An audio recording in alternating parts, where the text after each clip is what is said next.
स्वागत है बच्चों आपका अपने YouTube चैनल प्रिपेज पर। आज के इस वीडियो में हम बाल गोविंद भगत पाठ का अध्ययन करेंगे और इसके जो रचयिता हैं वो रामवृक्ष बेनीपुरी जी हैं। इस पाठ में मुख्य रूप से भगत के रूप में बाल गोविंद जी हैं। इन्हीं के इर्द गिर्द पूरी कहानी है। कहानी के मुख्य पात्र यही हैं। अन्य पात्र में लेखक स्वयं और इनकी पतोहू है, पुत्र वधू है और गांव के वे लोग हैं। कुछ इनके साथी संगति हैं, लेकिन फिर से मुख्य पात्र के रूप में बाल गोविंद भगत जी ही हैं। पूरे पाठ में बाल गोविंद भगत जी की दिनचर्या, बाल गोविंद भगत जी कैसे लोगों के साथ व्यवहार करते थे। वे एक भक्त थे। भगत होने के साथ साथ उनके अपने कुछ नियम थे। वे दिखावे वाले नहीं थे। कबीर जी के प्रति उनकी अगाध श्रद्धा थी और कबीर जी के ही बताए नियमों पर वे चलते थे।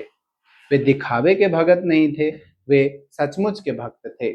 उनका व्यवहार ऐसा था कि वे बिना पूछे लोगों की वस्तुओं को प्रयोग नहीं करते थे। और इसके साथ साथ बाहरी दिखावा, दुनिया के बाह्यडंबरों को मानना, सामाजिक रीतियों में विश्वास करना उनका बिल्कुल नहीं था। वे सामाजिक रीतियों में विश्वास नहीं करते थे। उनका ये मानना था कि परिस्थिति के अनुसार जो उचित लगे वही होना चाहिए। हमें परंपराओं में बंध करके, अंधविश्वास में होकर के नहीं जीना चाहिए। और क्या कुछ बातें हैं, आइए देखते हैं। देखिए, बाल गोविंद भगत का व्यक्तित्व और वेशभूषा। जो बाल गोविंद भगत जी हैं, उनका जो व्यक्तित्व है, व्यक्तित्व का मतलब वे किस प्रकार के व्यक्ति थे।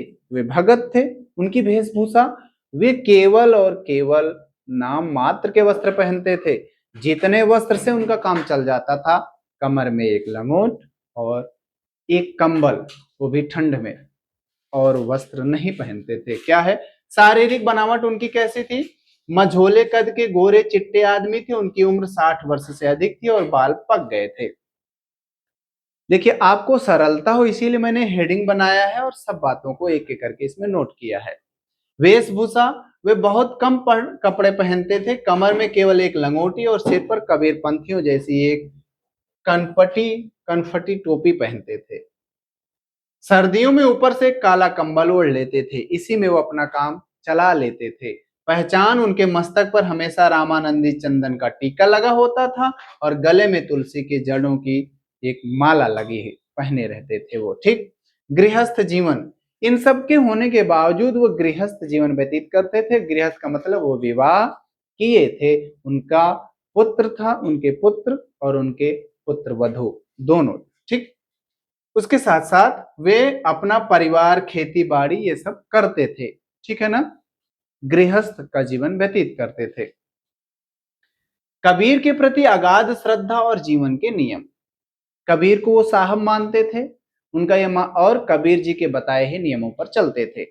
जो कुछ भी उनके खेत में पैदावार होती, जो भी अनाज उपजता, उस अनाज को ले जाते थे वे कबीर जी के दरबार में अर्पण कर देते थे। और जब भेंट स्वरूप वहां अर्पण करते थे, प्रसाद स्वरूप जो मिलता था उसी को लाते थे। उसी से अपना जीवन यापन पूरा साल भर उसी से काम चलाते थे, जब तक कि फसल दूसरी ना हो जाए। ईमानदारी और स्पष्टवादिता, कभी झूठ नहीं बोलते थे। जो बातें होती थी क्लियर बोलते थे। ऐसा नहीं था कि वह किसी के सामने तारीफ करें। दो टूक कहने का मतलब बात एकदम क्लियर बोल देते थे। बुरा लगे अच्छा लगे उनको इससे मतलब नहीं होता था। कठोर नियम, वे बिना पूछे किसी की चीज को छूते तक नहीं थे। अन्न का समर्पण, और खेत में जो अनाज पैदा होता उसे वे कबीर जी के यहाँ ले जाकर समर्पित कर देते थे। आषाढ़ और भादों में भगत का जादुई संगीत। पूरे पाठ का सबसे अच्छा जो पार्ट है वो मुझे यही लगता है। लोकगीत गा करके लोगों का मन बहलाना और ऐसा गायन कि लोगों का काम करने में मन लग जाए। अमूमन होता क्या है, प्रायः होता क्या है कि हम काम करने से हिचकते हैं। लेकिन भगत जी जब गाना गाते थे ना, तो गाना गाते हुए उनके गीत को सुनकर के लोग अपने कार्य को दोगुनी रफ्तार से करते थे। ऐसा लोकगीत था, ऐसा गायन था उनका, बहुत अच्छे थे। क्या है, आषाढ़ की रोपाई। आषाढ़ के महीने में जब धान की रोपाई होती थी तो भगत जी, खेतों में आप परिचित ही होंगे, खेत में एक मेड़ होता है खेत के बीच में, जिससे पता चलता है कि हमारे खेत की सीमा यही है, बस इसके बाद किसी और का है ना। तो उसी मेड़ पर खड़े होकर के भगत जी जब गाते थे तो धान की रोपाई करने वाले जो लोग थे, पाठ में आया है कि उनकी अंगुलियां अजीब तरीके से चलने लगी, मतलब दोगुनी रफ्तार से चलती। जो महिलाएं थीं उनका गाना सुनने के लिए रुक जाती थी, और जो बैल थे उनके पैर, हल जोतने वालों के पैर दोगुनी रफ्तार से चलते थे। बच्चे भी झूम उठते थे। कारण क्या था? केवल और केवल भगत जी की संगीत का स्वर, भगत जी का गीत।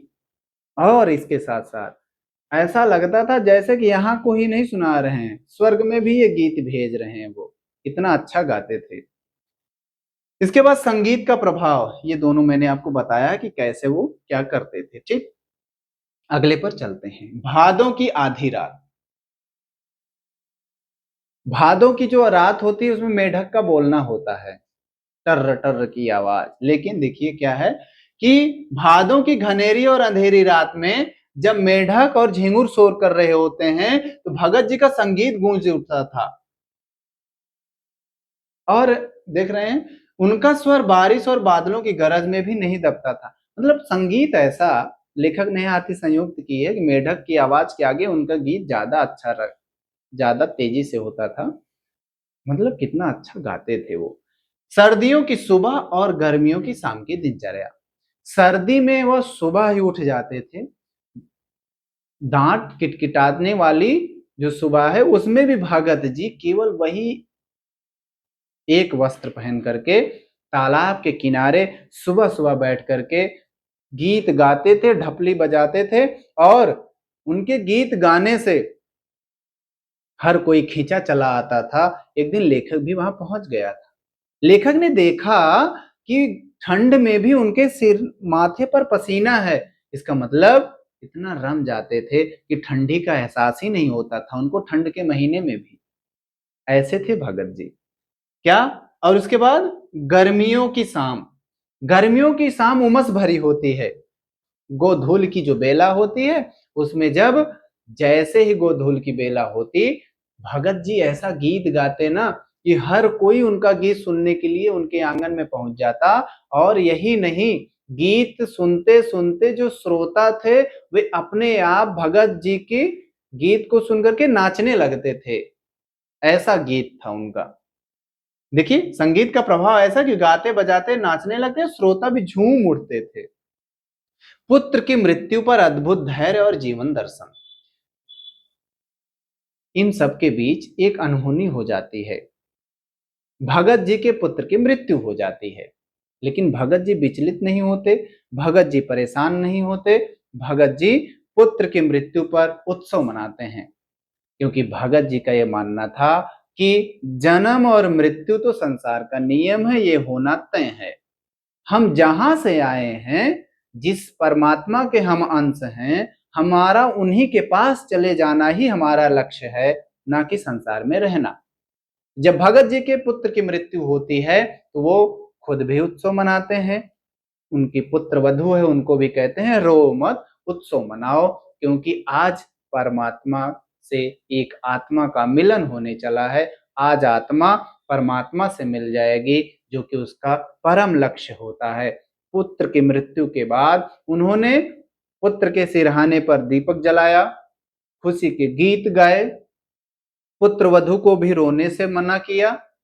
और इसके साथ साथ एक बात और उन्होंने किया, अधिकतर नहीं, हमारे यहाँ की परंपरा है, पुरुष प्रधान समाज में जो मुखाग्नि होती है वो पुरुष ही देता है।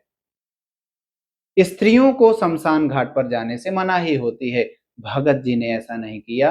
भगत जी ने अपने पुत्र को मुखाग्नि पुत्र वधु से दिलवाया, और यहीं पर सामाजिक जो परंपरा थी उसको उन्होंने तोड़ा और ये संदेश दिया कि हमें सामाजिक परंपरा का पालन इस तरीके से नहीं करना चाहिए कि हम उसको काट ना सके। उनका ये मानना था कि ये सब बाह्यडांबर है, दिखावा है। ठीक। पुत्र से प्रेम था उनका, मोह नहीं था। प्रश्न भी आपके पुस्तक में एक बनेगा यहीं से कि भगत जी के पुत्र के मृत्यु के समय उन्होंने उत्सव मनाया। इस बात को आप मोह और प्रेम में अंतर करके बताइए। तो आप ये बताएंगे कि भगत जी की पुत्र के मृत्यु के पश्चात भगत जी को अपने पुत्र से प्रेम था, उन्होंने उत्सव मनाया। उन्होंने कहा कि ये आत्मा और परमात्मा का मिलन है। उन्हें पुत्र से मोह होता तो वो पुत्र की मृत्यु पर रोते, उत्सव ना मनाते। ठीक। पुत्र पर अप्रत्याशित व्यवहार, ये वाली बात हमने आपको बताया कि फूल और तुलसी, उन्होंने तुलसी दल जो है वो सिरहाने पर रखा, दीपक जलाया, ये सब बातें। ठीक। अगले पर चलते हैं। आत्मा और परमात्मा का मिलन, ये बताया हमने। उन्होंने अपनी रोती हुई बहू को समझाया कि रोने का समय नहीं है, ये उत्सव मनाने का समय है, क्योंकि आज आत्मा का परमात्मा से मिलन होने चला है। पतोहू के प्रति कर्तव्य और समाज सुधार। देखिए, भगत जी जो थे वो दिखावा नहीं करते थे। भगत जी कुरीतियों का विरोध भी करते थे, रूढ़ियों का विरोध। भगत जी ने पुत्र की मृत्यु के बाद अपनी पुत्र वधू से कहा कि आप अपने मायके चली जाइए, आप अपना जीवन आगे बढ़ाइए। पुत्र की मृत्यु के बाद आप अपना जीवन यहां रह करके खराब न करिए। उन्होंने अपनी पुत्र वधू को मायके भेज दिया। उनकी पुत्र वधू समझदार थी, कर्तव्य परायण थी। उनकी पुत्र वधू तैयार नहीं हुई। पुत्र वधू ने कहा कि यदि मैं चली जाऊंगी तो आप इस उम्र में हैं, इस बुढ़ापे में आपका ध्यान कौन रखेगा, आपकी सेवा कौन करेगा। भगत जी ने कहा जिसने भेजा है वही करेगा, आप नहीं जाएंगे यहां से तो मैं ये घर छोड़कर चला जाऊंगा। बेहतर यही होगा, अच्छा यही होगा, भलाई इसी में है कि आप चले जाइए। पुत्र वधू अपने पिता समान भगत जी की इस बात को टाल ना सकी और जिद के आगे, भगत जी की जिद के आगे उनके पुत्र वधू की चली भी नहीं, वो अपने मायके चली गई। जो भगत जी थे वे अपना जीवन यापन घर पर साधारण तरीके से करने लगे। अब उनके पास कुछ नहीं था, केवल वही कबीर जिनको वो साहब मानते थे उन्हीं का गुणगान करना था। दिनचर्या भी उनकी यही थी। सुबह 4 बजे उठ जाते, गंगा स्नान के लिए जाते, नदी के तट पर स्नान करते, भजन करते और फिर अपना जीवन इसी तरीके से बिताने लगे। सुबह उठते ही भगत जी का गाना, भगत जी के गीत सबके कानों में पड़ जाते। जैसे आज के समय में अलार्म बजता है, वैसे उस समय जब भगत जी गान अपने गीत गाते तो लोगों को लग जाता कि सुबह हो चुकी है, भोर हो गया है, क्योंकि भगत जी के गीत शुरू हो गए हैं। भगत का जीवन ऐसे ही बीतता था। दिनचर्या उनकी यही थी। बहू के भविष्य की उनको चिंता, भगत का अटल निर्णय, ये सब मैंने आपको बताया।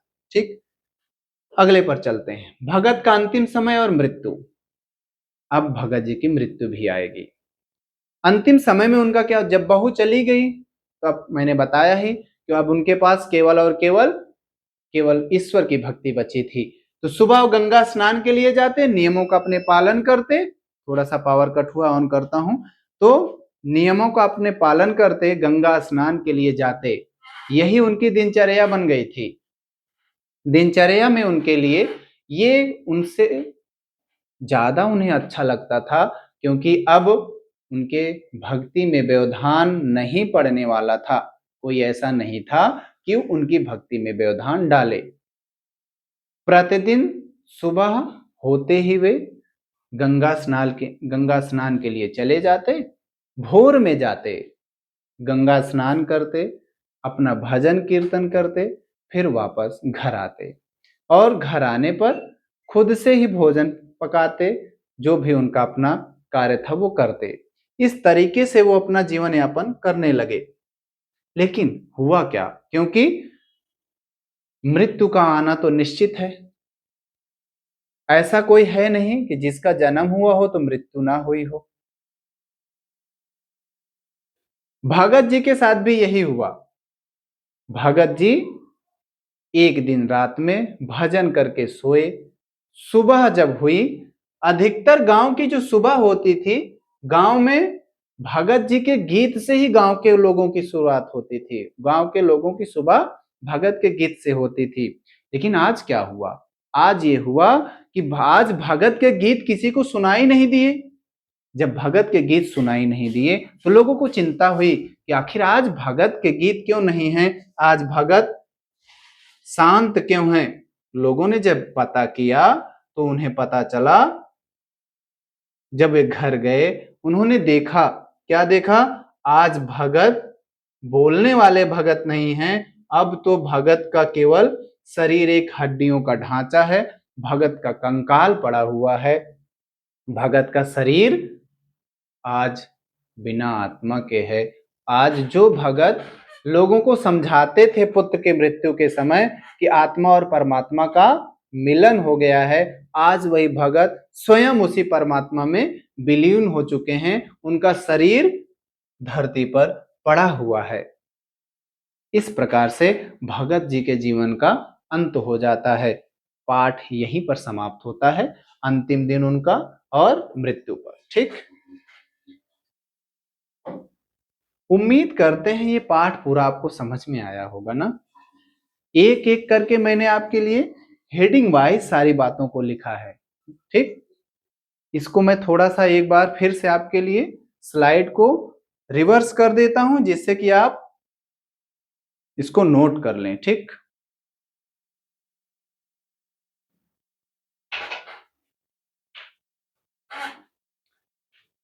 देखिए, पाठ को समझाते समय यदि वीडियो लंबी हो जाए तो फिर भाई इसमें मेरी क्या गलती है ना, क्योंकि चीजों को छोटा करके पाठ की बातों को हम ना समझें तो ये भी तो सही नहीं है।